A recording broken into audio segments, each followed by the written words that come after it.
E aí, meus amigos, tudo bem com vocês? É o Danda na área, um Marco um 10, dia 27 de novembro. Sejam bem-vindos, quinta-feira, véspera do jogo, a decisão, podemos dizer assim, Vasco e Internacional. Que ares pesados ganharam esse jogo, sem necessidade, inclusive dramaticidade, por causa de jogo que rolou ontem no Brasileirão da 35ª rodada. A gente vai contar aqui, vai falar com vocês sobre jogadores que devem estar retornando e para 2026. Conta comigo, dá aquele like, aquela curtida, aquele joinha. Agradeço a todo mundo que chega junto aqui no Ouvido Vasco. Você também pode se inscrever, virar membro, é mais barato que uma coquinha gelada. E, claro, mandar aquela doação esperta, mira a câmera do seu celular no QR Code aqui e favorece. E deixa seus comentários aqui, o que você está achando, se discorda, se concorda. A casa é sua, tapete vermelho, meus amigos e minhas amigas. Olha só, nesse momento que eu estou gravando o Marco 10, nessa quinta-feira, vendas para Vasco e Fluminense, semifinal, primeiro jogo, dia 11, já começaram. Vendas de ingressos. E o site do Vasco já está naquele esquema, né? Segura, vamos empurrar que está na ladeira.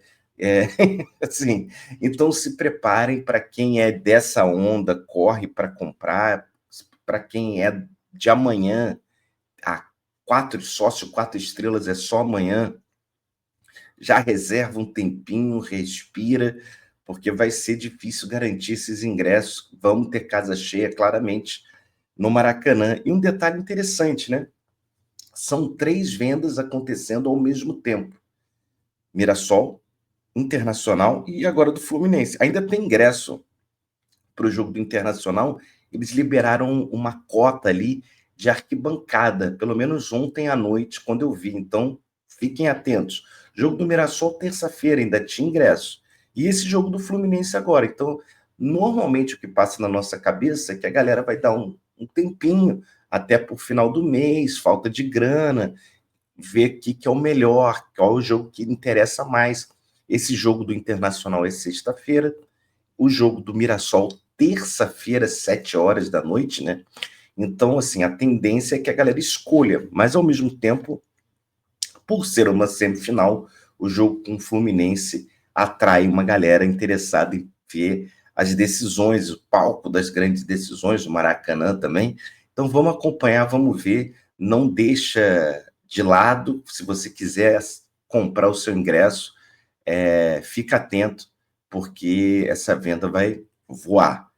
Destacar 3 jogadores que vão voltar para o Vasco, foram emprestados nesse período de 2025, segundo semestre, e vão voltar para 2026. JP, o Lucas Eduardo, os dois estavam no Avaí, o Avaí não subiu para a primeira divisão, permanece na Série B, e o JP, que tinha uma opção de compra, até pela permanência do Avaí na segunda divisão, não vai exercer, então os dois retornam, e o Lincoln foi para o Volta Redonda, o Volta Redonda caiu para a Série C, ele mal jogou, eu acho que ele ficou no banco uma vez só, então assim, uma passagem discretíssima do Lincoln por lá, o Volta Redonda também já estava muito mal das pernas, nem é culpa do garoto, digo que ele não teve oportunidades, ele volta para o elenco do Vasco. E um outro nome, né, que a galera gosta de lembrar, o Maxime Domingues, o suíço, ou carinhosamente chamado de sumiço, ele não está sendo aproveitado lá no Toronto FC, na Major League Soccer. Um detalhe interessante também é que ele sofreu com contusões lá, o que aqui não aconteceu, né? E ele deve voltar, porque o time canadense não tem interesse na contratação dele. A questão é, ele permanece, ele que foi adquirido por essa gestão do Pedrinho, né? Não é um jogador de outra gestão. Vamos acompanhar, vamos ver no que vai ser o destino do suíço, o Maxime Domingues. Eu, sinceramente, até pode parecer piada, galhofa, mas juro que não é. Eu acho que ele tem até a cara do jeito do Diniz, jogador polivalente, que corre muito. Assim, falta talento, falta qualidade, mas ele é um corredor, é um cara que joga em qualquer posição ali do meio-campo. Não sei se agradaria o professor Diniz, né?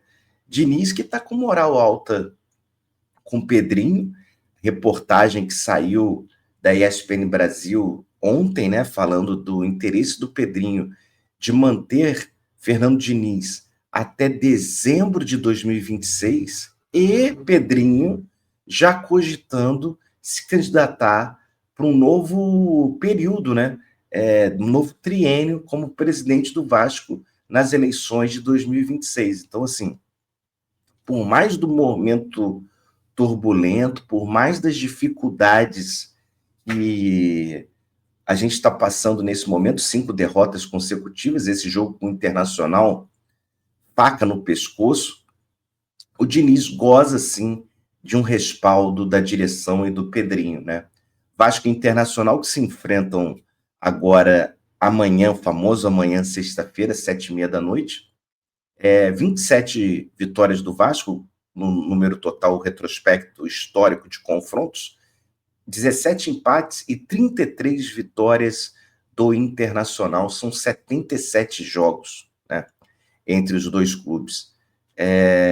O último jogo, vocês vão lembrar, por esse Campeonato Brasileiro, lá no Beira-Rio, aquela expulsão bizarríssima do Léo Jardim, que nos custou 3 pontos, né, gente? A gente estava ganhando de 1-0, no momento que o Léo Jardim é expulso, entra o Fusato e o Vasco toma o gol nos acréscimos, né? Então, não dá para esquecer isso, não. Um jogo em que o Vasco fez um primeiro tempo muito bom e um segundo tempo que foi todo do Inter. Mas aquela expulsão de Rafael Claus, né, prejudicou bastante o Vasco. E a gente tinha certeza, nenhum goleiro seria expulso mais por cera, a alegação de Rafael Claus para cima de Léo Jardim. E no final das contas foi isso. Nenhum goleiro mais foi expulso, apenas o do Vasco. Então, vamos acompanhar, vamos ver no que pode acontecer e a gente torce, sim, para um Vasco melhor, que vai ter o retorno do Coutinho, né? A ideia toda, o GE deu essa informação, não é nenhuma surpresa que o Vasco vai repetir o time que jogou contra o Bahia, trocando apenas Matheus França por Felipe Coutinho, que estava suspenso.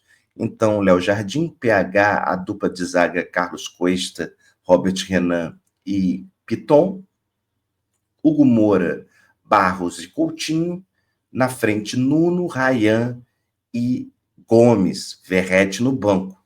Esse é o time que vem treinando no retorno do jogo em Salvador com Bahia, no CT Moacir Barbosa. A gente torce para um Vasco mais atento, mais ligado, e que sabendo, né, que o Inter passou por um momento de decisão e fraquejou.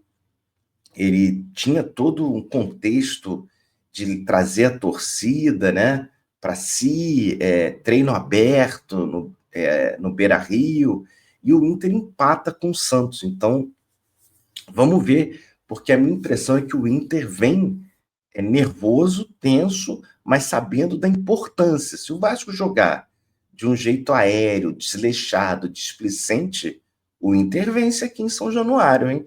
Falando em vitória, uma vitória inesperada, vamos dizer assim, nem sei se tanto. Bragantino e Fortaleza se enfrentaram ontem em Bragança Paulista e deu Lion. Fortaleza venceu o Bragantino. O Fortaleza que tem um jogo a menos, ele naquela campanha lá de baixo, ele tinha que enfrentar ainda o Bragantino, mas pega também o Atlético Mineiro na campanha atrasada, porque o time mineiro estava disputando a Sul-Americana. O Fortaleza ultrapassa o Juventude, inclusive, está com 37 pontos na 18ª posição. O Vitória, que é o primeiro fora da zona, tem 39. Então dá para sim para o Fortaleza sonhar em escapar da zona. E o nosso rival agora de amanhã, sexta-feira, o Inter tem 41. Então, assim, o Fortaleza vencendo a próxima partida deles, eles fazem 2 partidas seguidas no Castelão, eles chegam e ultrapassam o Inter. Então, cara, muito cuidado, é um jogo muito importante. Se o Vasco vence, vai a 45 pontos, empata, inclusive com o Bragantino, que tem um jogo a mais. Então, assim, Tomara que o Vasco faça o seu dever de casa. Bragantino, que é o 10º colocado no campeonato. Então, o Vasco teria, sim, uma paz de espírito e a gente pensa que 45 pontos asseguram a permanência na Série A e faz com que o Vasco possa focar um pouquinho na semifinal da Copa do Brasil contra o Fluminense. É isso, meus amigos. Muito obrigado pelo carinho, pela presença. Deixa aquele like, aquela curtida no Mar com 10. Tamo junto. E hoje tem livezinha também. Vamos discutir muito essa véspera de Vasco e Internacional. Valeu!